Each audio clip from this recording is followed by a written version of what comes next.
మన ప్రభు అయిన యేసుక్రీస్తు పరిశుద్ధ నామములో ఈ పాడ్కాస్ట్ ద్వారా వాక్యం వింటున్న ప్రతి వారికి నా హృదయపూర్వకమైనటువంటి వందనాలు.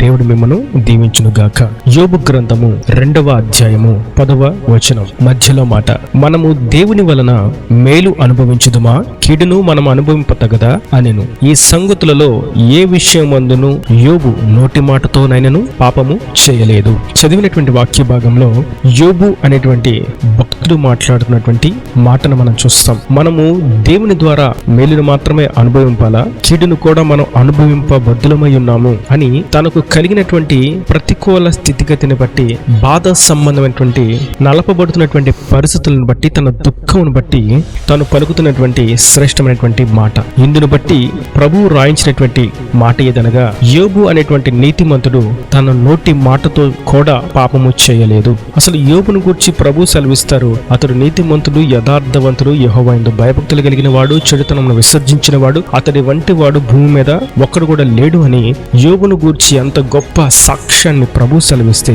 ఈ 2వ అధ్యాయం 10వ వచనంలో మనం చూస్తున్నట్లయితే అంత గొప్ప సాక్ష్యాన్ని పొందుకున్నటువంటి వ్యక్తి నోటి పాపం చేత పడిపోయే అవకాశం ఉంది అని ఇక్కడ మనకు తెలియపరచబడుతుంది. అయినప్పటికీ ఆ నోటి పాపములు కూడా యోబు పడిపోలేదు, స్థిరంగా ఉన్నాడు అన్న సంగతి ఎంతో తేటగా రాయబడి ఉన్నది. నేటి దినాన మనం గుర్తించవలసినటువంటి విషయం ఏదనగా, మనిషి లోకమంతా జయించగలడు గాని తన స్వాస్యమంతా అదుపులో పెట్టుకోగలడు గాని, తన సంతతిని తన గుప్పిట్లో కాచుకోగలడు గాని, తన నోటి నాలుకను మాటను మాత్రం తాను అదుపు చేయలేడు అని యాకోబు భక్తుడు ఆత్మపూర్ణుడిగా రాస్తాడు. నిజమే, గుర్రాలకు కళ్ళెం ఉంటుంది, ఓడకు చుక్కాని ఉంటుంది, ఎద్దుకు చిక్కము ఉంటుంది. అయినప్పటికీ నోటి మాటను ఎవరు కూడా అదుపు చేయలేరు అని కొన్ని కఠినమైనటువంటి మాటలను మనం చూస్తాం. అవును, ఆ మాటలు కఠినంగా ఉన్నప్పటికీ అది వాస్తవము. అయితే యోబు భక్తుడు ద్వారా ప్రభు మనకు తెలియచేసినటువంటి మాట ఏదనగా, మనం ఎంత భక్తిలో ఉన్నప్పటికీ, ఎంత యథార్థంగా ఉన్నప్పటికీ,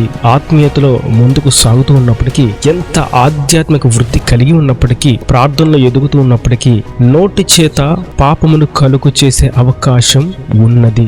దానిని గుర్తించి నోటి ద్వారా కూడా పవిత్రతను కాపాడుకోవడం, పరిశుద్ధతను కాపాడుకోవడం అనేది ఎంతో శ్రేష్టమైనటువంటి భాగము. ఇంకా మనం చూసినట్లయితే నోటిని గూర్చి, మాటను గూర్చి అనేకమైనటువంటి విషయాలు చూస్తాం. నీతిమంతుడి నోరు నాలుక జీవపు ఊట అని, నోటి మాట చేతే ఒకడు నీతిమంతుడు పాపి అనే విషయం తెలియపరచబడిద్దని పలు వచనాలు మనం చూస్తూ ఉంటాం. అయితే ఇక్కడ మనం గ్రహించవలసినటువంటి విషయం ఏదనగా, ఒక గొప్ప స్థాయిలో ఉన్నటువంటి యోబు పడిపోవడానికి అవకాశం ఉన్నప్పటికీ తన నోటిని పవిత్రంగా కాపాడుకున్నాడు. ఒకప్పుడు పితరుల జీవితాన్ని మనం గమనించినట్లయితే, యాకోబు తన అవసాన కాలంలో తన కుమారులందరిని పిలిచి దీవించాడు అని మనం చూస్తాం. ఏ విధంగా దీవించాడు అని చూసినట్లయితే, తన నోటితో ఆశీర్వాదపు మాటలను మాట్లాడాడు. ఆ మాటలే వారికి దీవెనగా మార్చబడినాయి. మరికొందరిని చూస్తే వారి నోటిలో నుండి కొన్ని శాప వచనాలు వచ్చినాయి. ఆ మాటే వారికి శాపంగా మార్చబడింది. మన పితరుల జీవితంలో నోటికి ఎంతో ప్రాధాన్యత ఉంది. వారి వ్యర్థంగా ఒక్క మాటనేనో మాట్లాడి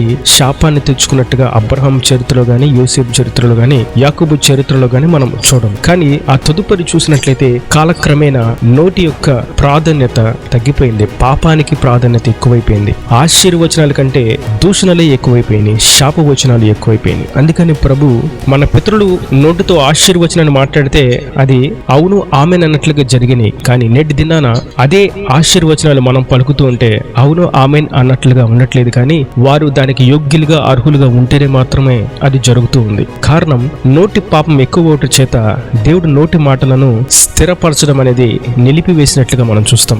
అనేకులు శపిస్తూ ఉంటారు, ఆ శాపవచనాలు మన మీద పనిచేయవు. పోనీ మనము దీవిస్తాం, వారు దానికి యోగ్యులుగా ఉంటే అది వారు పొందుకుంటారు. ఏదేమైనప్పటికీ నోటి పాపం పెరుగుటి చేత నోటి ద్వారా ఆశీర్వచనాలు స్థిరపరచబడడం ఆలస్యం అవుతుంది. మనం ఒకసారి మోషే చరిత్రను చూసినట్లయితే, ఇజ్రాయేలీలకి బాగా దాహం అవుతుంది. వారు దాహంతో ఉన్నప్పుడు మోషే దగ్గరికి వచ్చి, అయ్యా మాకు దాహం అవుతుంది, మా ఇల్లిన వాడ, మాకు మంచినీళ్ళు కావాలి అని అడిగారు. అయితే వారంత ప్రేమగా అడగడంలో నిలిచిపోలేదు గాని కోపోద్రీకులై సనుగుకోవడం ప్రారంభించారు. మోషే ఎల్లి ప్రభువును వేడుకున్నాడు, ప్రభువా వారికి మంచినీళ్ళు కావాలి అని. ప్రభు అన్నారు, నీ ఎదురుగా కనిపిస్తున్నటువంటి బండ దగ్గరికి వెళ్లి మంచినీళ్ళు ఇవ్వు అని మాట్లాడు. అయితే మోషే జనుల మీద కోపంతో ఆ బండ దగ్గరికి వెళ్లి మాట్లాడకుండా కర్రతో కొట్టాడు. ఈ విషయాన్ని మనం చూస్తాం సంఖ్యాకాండం 20వ అధ్యాయము 10వ వచనం. తర్వాత మోషే అహరోనులు ఆ బండ ఎదుట సమాజమును పోగు చేసినప్పుడు అతడు వారితో, ద్రోహులారా వినుడి, మేము ఈ బండలో నుండి మీ కొరకు నీళ్లు రప్పింపవలెనా అనెను. అప్పుడు మోషే తన చెయ్యి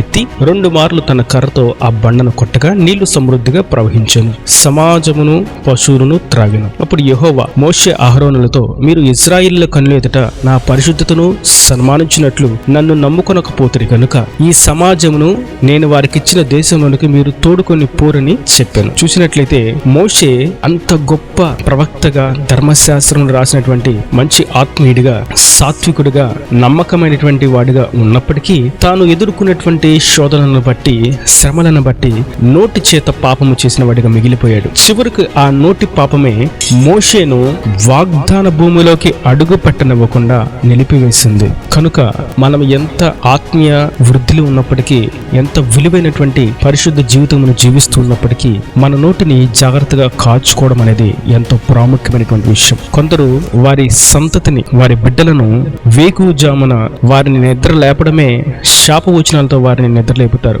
వ్యర్థమైనటువంటి మాటలు మాట్లాడతారు. వారి జీవితంకి ఆశీర్వాదకరమైనటువంటి మాటలు మాట్లాడవలసినటువంటి తల్లి వారిని శాపనార్థాలతో నిద్ర లేపుతూ ఉండడం ఎంతో బాధాకరమైనటువంటి విషయం. కొందరు వారి భర్తలను యజమానిగా గౌరవించవలసినటువంటి విషయాన్ని ప్రక్కన పెట్టి నోటికి వచ్చినట్టుగా దూషణ మాటలు మాట్లాడుతూ ఉంటారు. మరికొందరు భార్యను కుటుంబంలో విలువ కలిగినటువంటి స్త్రీగా నిలబడనీక ఆ స్త్రీని వ్యర్థమైనటువంటి మాటలతో, మాట్లాడకూడనటువంటి మాటలతో వారిని మాటల చేత దూషించడం మనం చూస్తూ ఉంటాం. ఏదేమన్నప్పటికీ ప్రతి వారు వారి వారి స్థాయిలో, వారి వారి పరిధిలో ఉండవలసిన దానికన్నా మించి, మేరకు మించి నోటిని వాడడం ప్రమాదకరమైనటువంటి విషయం. యోబు అయితే తన నాలుకను, తన నోటి మాటను చాలా జాగ్రత్తగా వాడాడు. మోషే తన నోరు జారి దేవుని వాగ్దాన సంతతిని ద్రోహులారా అని దూషించుడి చేత, ఆ శాపవచనం పలుకుట చేత మోషే వాగ్దాన భూమిలోకి అడుగు పెట్టలేని వాడిగా మిగిలిపోయాడు. నోటికి అంత శక్తి ఉన్నదా అంటే అవును. అందుకే అంటారు ప్రభు, నీ మాట అవునంటే అవును, కాదంటే కాదు. వ్యర్థమైనటువంటి ప్రతి మాట సాతానుతో సంబంధమైనది. అది మీ నోట రానివ్వక మీ నాలుకను, మీ నోటి మాటను మీరు సాధు చేసుకునుడి అని ప్రభు అంటారు. అందుకే పరిశుద్ధాత్మ కూడా కనిపించినప్పుడు, పరిశుద్ధతను గూర్చి మనం వినినప్పుడు, గ్రహించినప్పుడు మనలో ఉన్నటువంటి పాపాలు మన నోటి ద్వారా ఒప్పుకోవడం మనం చూస్తాం. అది మన వ్యక్తిగత అనుభవం. మరియు పరిశుద్ధ గ్రంథంలో కూడా చూస్తాం. యెషయా దేవుని దర్శనం చూసినప్పుడు నేను అపవిత్రమైనటువంటి పెదవులు కలిగిన వాడును అని ఒప్పుకుంటాడు. పరిశుద్ధాత్మను పొందుకున్నప్పుడు అపోస్తలులు కూడా వారు అగ్ని నాలుకలు విభాగింపబడినట్లుగా వారు చూసిన వారుగా అన్య భాషలతో మాట్లాడడం మనం చూస్తాం. వీటన్నిటి యొక్క సాదృశ్యం ఒకటే. దేవుడు పరిశుద్ధమైన వాడు.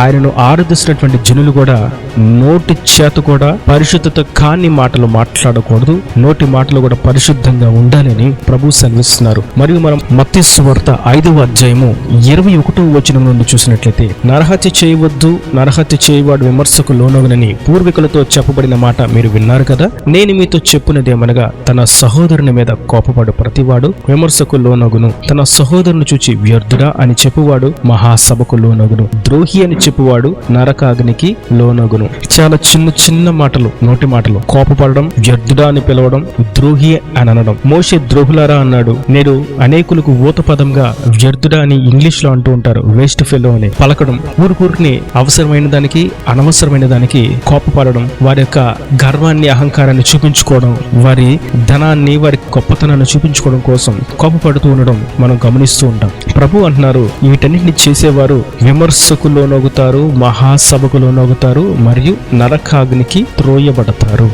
ఈ నోటి పాపం మీద మనము జయం పొందుకోవాలంటే ఒకే ఒక మార్గం, పరిశుద్ధాత్మతో నింపబడడం. పరిశుద్ధాత్మను పొందుకున్నప్పుడే మనము నోటిలో నుండి వచ్చేటువంటి వ్యర్థమైన మాటలను మనము జయించగలం. నోటి పాపాన్ని మన పాదాల క్రింద అనగదొక్కగలం. చిన్న చిన్న మాటల చేత నరకాగ్నికి త్రోయబడ్డం అనేది ఎంతో బాధాకరమైనటువంటి విషయం. నేడు అటువంటి అపాయకరమైనటువంటి స్థితిని మనం గుర్తించిన వారంగా యోబు వలె నోటి చేతనైనను పాపము చేయక, మన పరిస్థితులు ఎంత ప్రతికూలంగా ఉన్నా ఖచ్చితంగా వాటిని దాటించి దేవుడు అనుకూలమైనటువంటి మార్గం నడిపిస్తూ సమస్తము సమకూర్చి మేలుకరంగా మనకు మారుస్తాడు అన్న సంగతి ఎంతో వాస్తవం. మనల్ని ఆశీర్వదించడానికి దేవుడు అట్టి మార్గంలో మనల్ని పరిశోధిస్తున్నాడు, పరీక్షిస్తున్నాడు అన్న సంగతి నిశ్చయం. కనుక నేడు అనే సమయం ఉండగానే మన నోటి చేత ఏదైనా తప్పిదము చేసి ఉన్నామా, నోరు జారి మనం మాట్లాడకూడని మాటలను మాట్లాడామా, పెద్ద చిన్న తేడా తెలియకుండా, పెద్దలను గౌరవించకుండా, పసిపిల్లలు వారికి ఏమీ తెలియదు అని ప్రేమించకుండా, నోరు ఉంది కదా అని, మాట వస్తుంది కదా అని మాట్లాడకూడని వ్యర్థమైనటువంటి, దూషణకరమైనటువంటి, శాపకరమైనటువంటి మాటలు మాట్లాడి ఉన్నట్లయితే, మనం వాటిని నేడే సరి చేసుకున్నట్లయితే మన కొరకు రెట్టింపు ఆశీర్వాదం సిద్ధముగా మనం ప్రతి వారిని ప్రేమతో పలకరిస్తూ, ప్రేమగా గౌరవిస్తూ ముందుకు సాగడంలోనే నిజమైన ఆత్మీయ ఆశీర్వాదము, భౌతిక ఆశీర్వాదము అని మనం గుర్తించిన వారంగా, ఆత్మీయ విలువలను పెంచుకున్న వారంగా ముందుకు సాగడం ఈయన దేవుని మాటలు ప్రతి వారి హృదయంలో నీరు కట్టి ఫలింపచేయండి గాక. ఆమేన్. God bless you. తలలు వంచి కన్నులు మూసేటైతే మీ కొరకు చిన్న ప్రార్థన. ప్రేమ స్వరూపి కరుణ కటాక్షం గల తండ్రి, నా ప్రభువా, ఇప్పటివరకు నీ కృపలో భద్రపరిచిన విధానం బట్టి నీకు స్తోత్రం. ఈ వాక్యం ప్రతి ఒక్క బిడ్డను విన్నారుగా దీవించండి, ఆశీర్వదించండి, క్షేమాన్ని కాపుదలు దయచేయండి. నోటి మాట చేత ఎక్కడ కూడా పాపంలో చిక్కుపడకుండా పవిత్రంగా, పరిశుద్ధంగా వారి నోటిని, నాలుకను, మాటను కాపాడుకున్నట్లుగా మీరు కృప దయచేసి వారి ప్రతి అవసరం అక్కరుని మహిమను తీర్చి మీరు రాకడ రాజ్యంలో సిద్ధపరచమని యేసు పరిశుద్ధ నామమున ప్రార్థించి వేడుకుంటున్నాను తండ్రి. ఆమేన్. ఆమేన్.